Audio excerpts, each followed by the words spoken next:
Okay, so let's do the EKG ECGs. This is going to take a few sessions, so follow closely. All right, so when we talk about electrocardiography, and it is going to go by the name EKG or ECG, all we're talking about is the electrical activity of the heart. Okay, the heart has an electrical property. It's a muscular pump, as we pointed out when we did anatomy. It's a muscular pump, and we went over the structures. But in order for the heart to function, the electrical circuit need to be working. Okay, so the electrical circuit of the heart needs to be working uh, properly for the heart to function. Now, the again the if when we do our EKG ECG, allows us to make certain uh, diagnosis, or we can suspect certain abnormal conditions from the EKG ECGs. And some of the things that you can diagnose with your ECG is myocardial infarction. So the other name for myocardial infarction is a heart attack. Okay, and we can diagnose acute heart attack and chronic heart attack by just looking at the ECGs. Also, myocardial ischemia. So when we talk about myocardial infarction or a heart attack, we're talking about blockage of the blood vessel around the heart. When we showed you the blood vessel on the surface of the heart, if those blood vessels are blocked acutely, the heart muscle dies, and that is what we call a heart attack. A heart attack is when the heart muscle dies because of blockage of the blood vessel on the surface of the heart. And myocardial ischemia is when there is a decrease in the blood flow to the heart muscle, and patients will complain of chest pain. We call that angina. You can also use the EKG, ECG to diagnose abnormal rhythm. Okay, so if the rhythm of the heart is abnormal, when you look at the ECG, you can make that assessment. If the electrolytes in the blood is abnormal, and when we talk about electrolytes, we talk about potassium. You must have heard about potassium, calcium, magnesium, stuff like that. So if there's an abnormality of those electrolytes, sometimes you can pick it up on the ECG.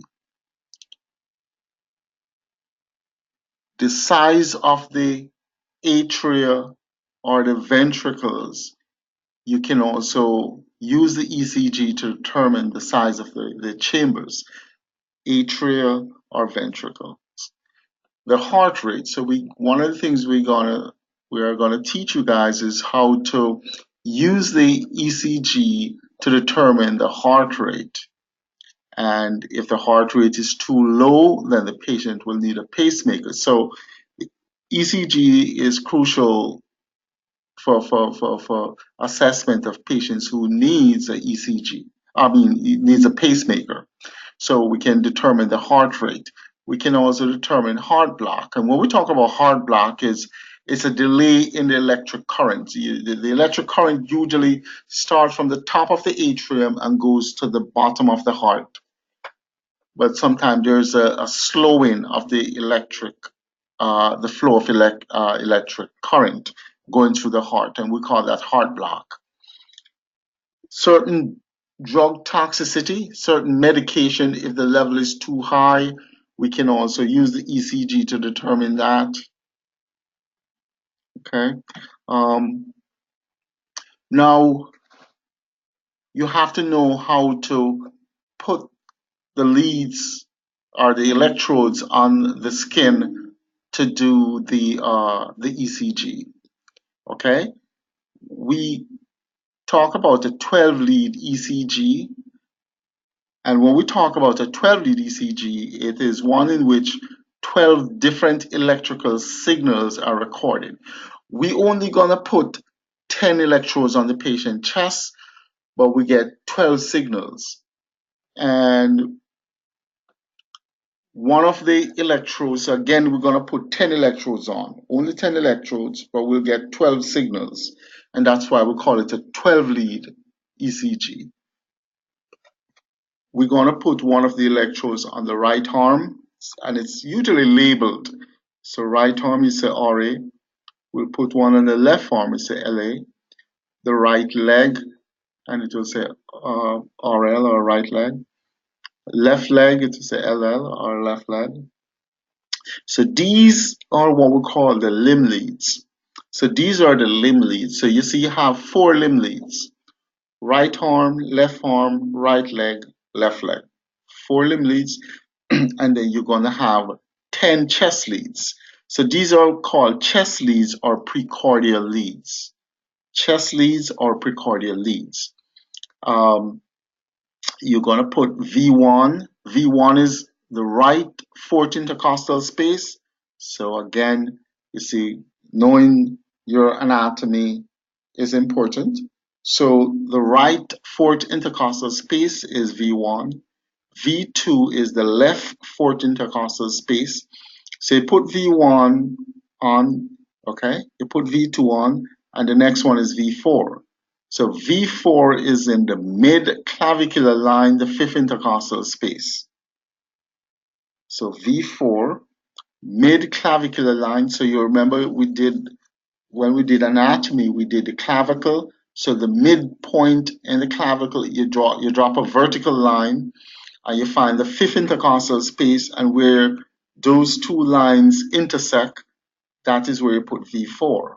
Now V3 is placed between V2 and V4.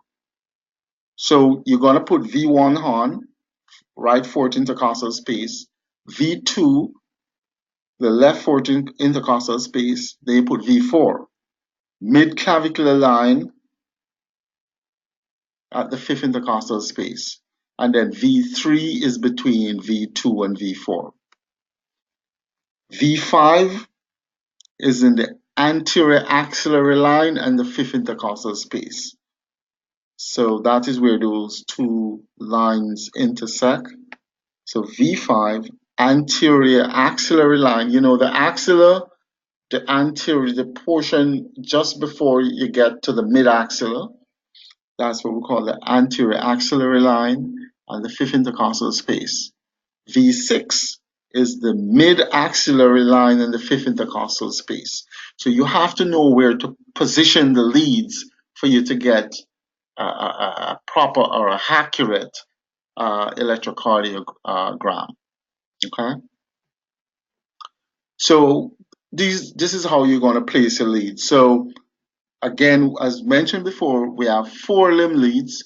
You can put it on the right arm, you can put it on the forearm. The left arm, you can put on the left forearm. The right leg, you can put on the leg itself. The left leg, you can put on the leg.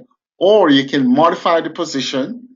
Instead of putting it on the forearm, you can put it on the right arm, you can put on the right shoulder. The left arm, you can put on the left shoulder. The left leg, you can put on the upper thigh. And the right leg, you can put on the right thigh. Okay? So you can place your limb leads like this, or you can position them like that. The chest leads are somewhat fixed though. So again, the V1, fourth right intercostal space, first intercostal space is right there, second intercostal space, third, and the fourth. So V1, fourth right intercostal space. This is the sternum, the body of the sternum. V2, the left fourth intercostal space. Then you put V4. This is the clavicle. The mid-clavicular line is midway in the clavicle, and you're going to drop your perpendicular down. And where this line intersect the fifth intercostal space, 1, 2, 3, 4, 5. This is V4. V3 is positioned between V2 and V4. So this is V3. You just put it midway. This is this is your anterior axillary line.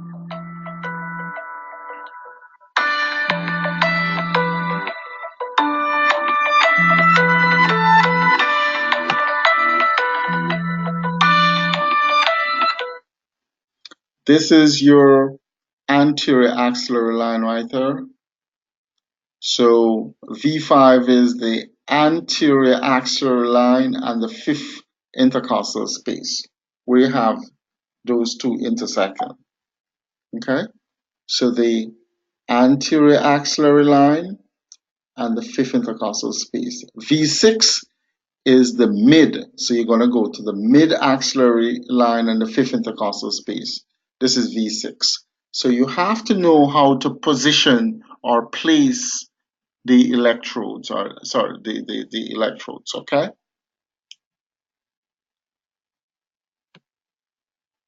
Now, I'm not going to bore you with the action potential, but in order for the electric circuit to work, you need to have electrolytes movement between the inside and the outside of the cells. And one of the things that cause the electric circuit to start working is when you have sodium rush inside the cells, and it brings about what we call depolarization. So when the sodium rush inside the cell, it depolarizes the cell and you get something looking like this. It's called an action potential. So the this causes the nerve to fire or to start working, and then you'll have the flow of electric current. But sodium rushes inside the cell to give you depolarization, and then you have calcium going out of the cells, and then potassium going out of the cell to give you, this is the repolarization phase. So again, this is the action potential, which causes the firing of the special conduction system in the heart. All right, so we're not going to go over that too much. All right, so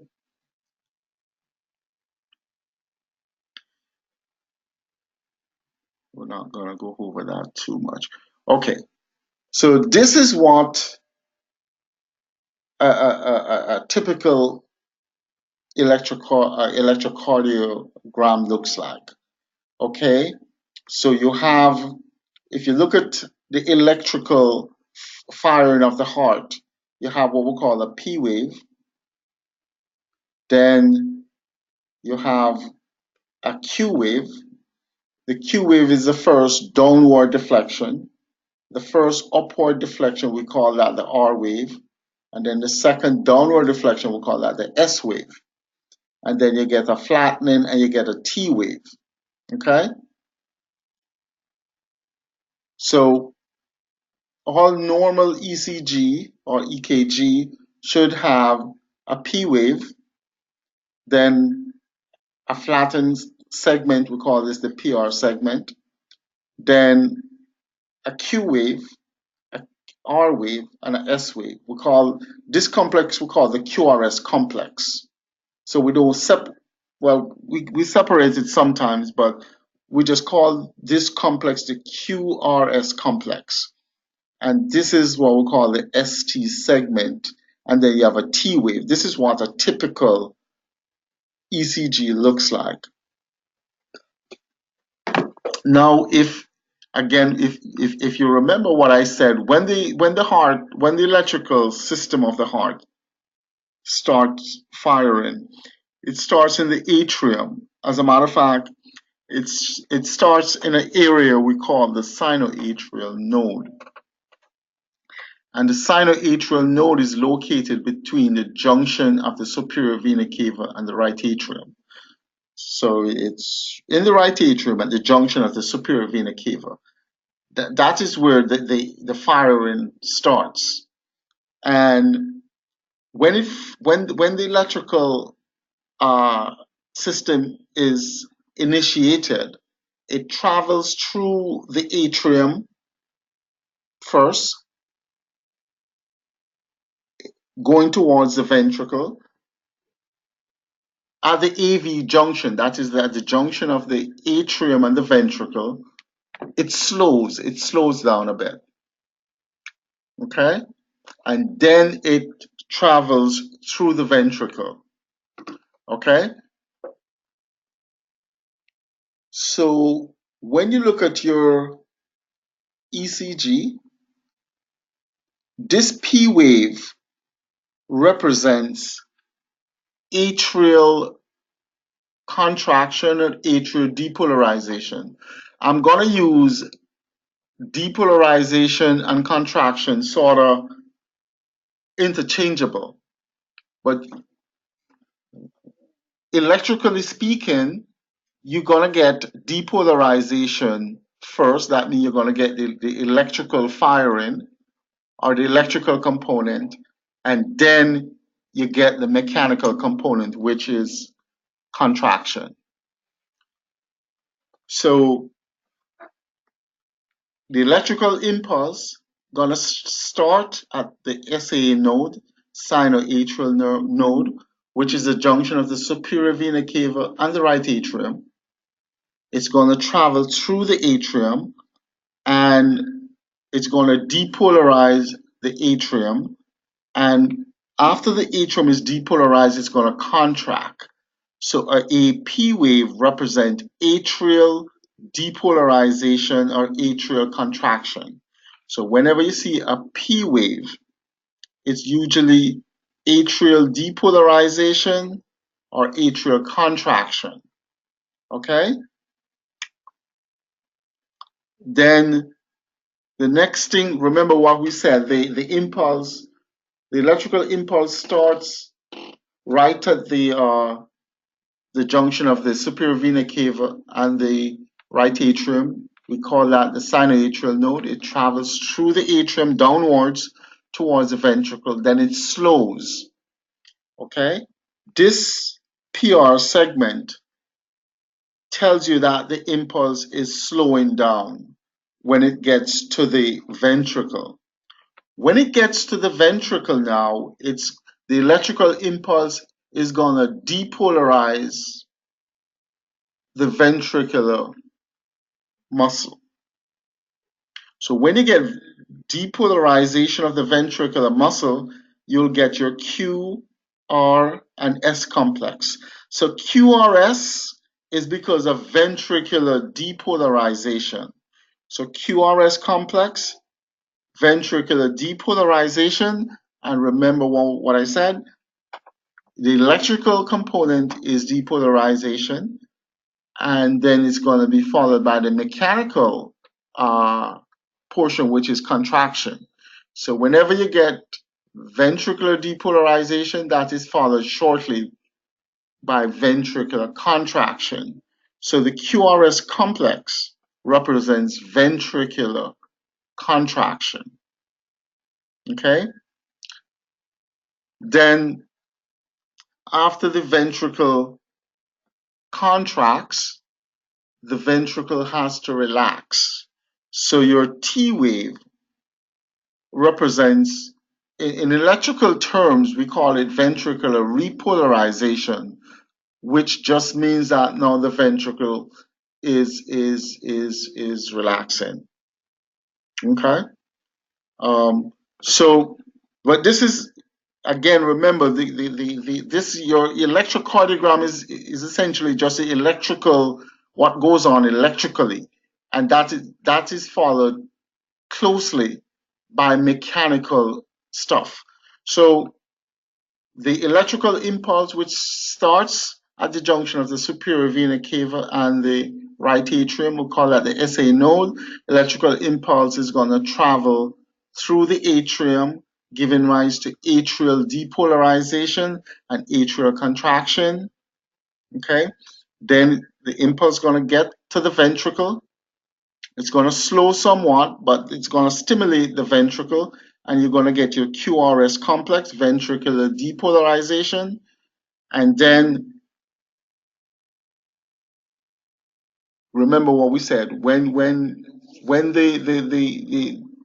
you get depolarization, there's a rapid sodium rushes inside the cell to cause a lot of changes. The cell has to prepare itself to start this all over again. And one of the things the cell does is to pump out uh, potassium, and the pumping out of potassium give us ventricular repolarization. So it is the efflux then of potassium giving your ventricular repolarization. So when you look at your electrocardiogram, P wave represents atrial depolarization. You always get depolarization before you get contraction then. Your QRS represent ventricular depolarization, then you get contraction. And then repolarization, that is the the electrical property of the cell trying to get back to normal. So it pumps potassium out of the cell, and you get ventricular repolarization. So your T wave represents ventricular repolarization. So this is what your electrocardiogram looks like. So P wave atrial depolarization, QRS complex, ventricular depolarization, T wave ventricular repolarization. So you not only have to know about the waves and the complex, but you also have to know about intervals. And one of the important intervals, your PR interval. So when we talk about a PR interval, it is from the beginning of the P wave to the beginning of the QRS. This is a PR interval from the beginning of the P wave to the beginning of the QRS. We also have a PR segment. The PR segment is from the end of the P wave to the beginning of the QRS. So you have to know the difference between your PR interval and your PR segment. We also have a QT interval. Okay, your QT interval is from the beginning of the QRS to the end of the T wave. That's your QT interval. You also have what we call an ST segment, which is from the end of the S wave to the beginning of the T wave. So it's important for you to go over this and have a clear understanding.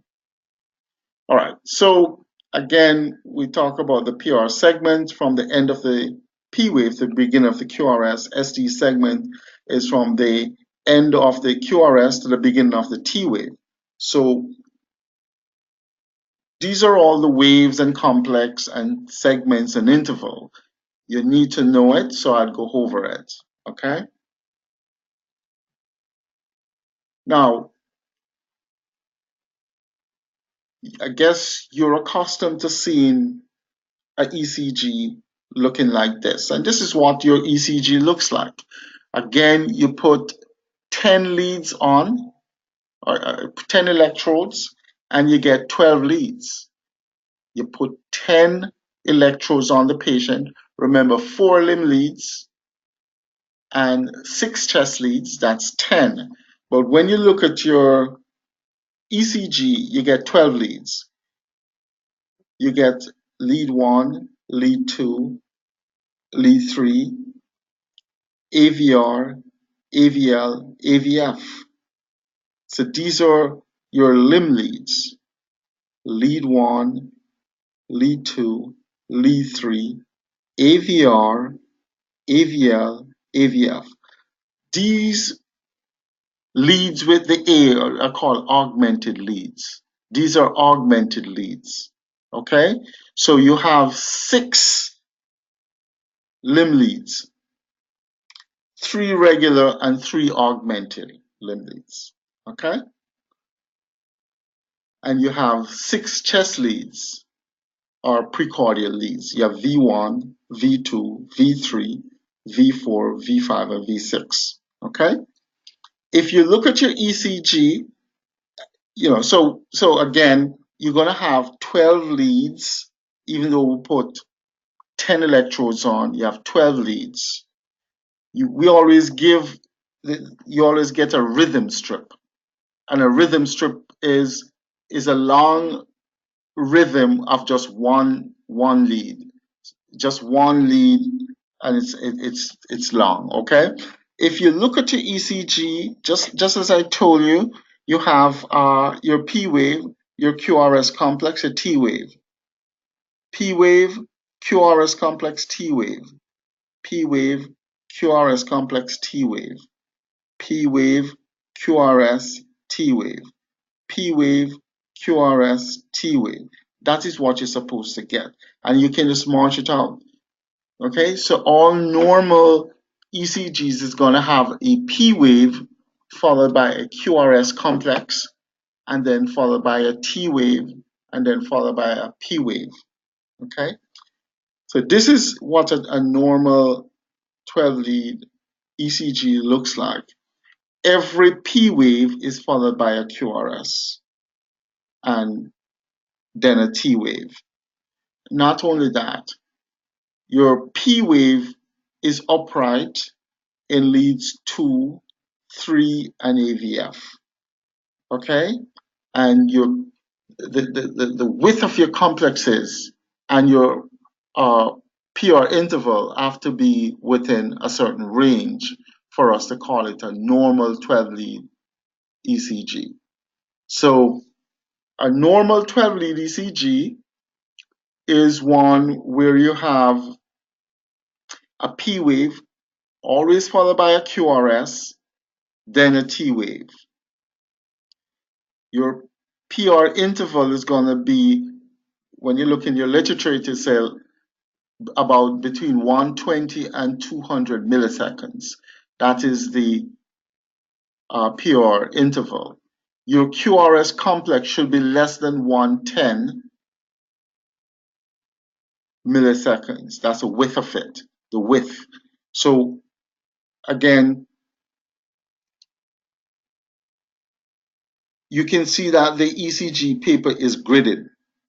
It's gridded, and it's gridded for a certain reason. Time is on the horizontal axis, and we usually put distance on the vertical axis in terms of millimeters. So each of these grid is a certain time, and we're going to go over that.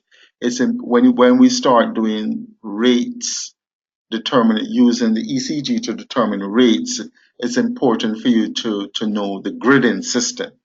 But this is a normal 12 lead ECG where you put 10 leads on and you get 6 limb leads, 3 regular, lead 1, lead 2, and lead 3, and you get 3 augmented limb leads, AVR, AVL, AVF, and you have 6 chest leads because you put on a V1, you put a V2, V3, V4, V5, V6.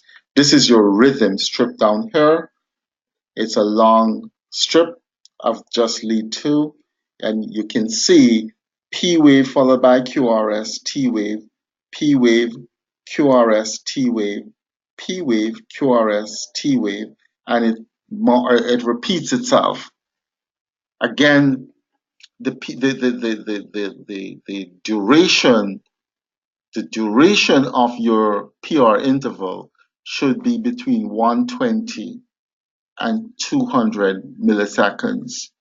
The duration of the QRS complex should be less than 110 milliseconds. And we don't talk much about the duration of the T wave, but we talk about the QT interval. The QT interval should be less than probably 440, 420 milliseconds. Okay. Again, so this is all electrical stuff. And if the electrical stuff go AWires, that can affect the functioning of the heart. So you need to get proper functioning of the heart. So you have to keep the electrical system going well. So one of the main reasons why you need to know electrocardiography in echo is because everything we do in echo is gated. Everything we do in echo is gated. What I mean by that is it's either systole or diastole. There is no in between. It's either systole or diastole. When the heart does something, it usually do it in systole or diastole. So when you look at your ECG, again, your P wave, atrial depolarization, QRS, ventricular depolarization, T wave, which is ventricular repolarization. Systole is between the onset of the QRS and the end of the T wave. So this is systole.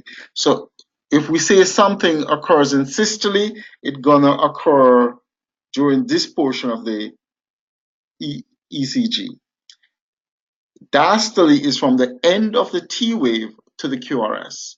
So if we say something occurs in diastole, it's going to occur during this portion of the ECG, from the end of the T wave to the QRS. So everything in echo is gated.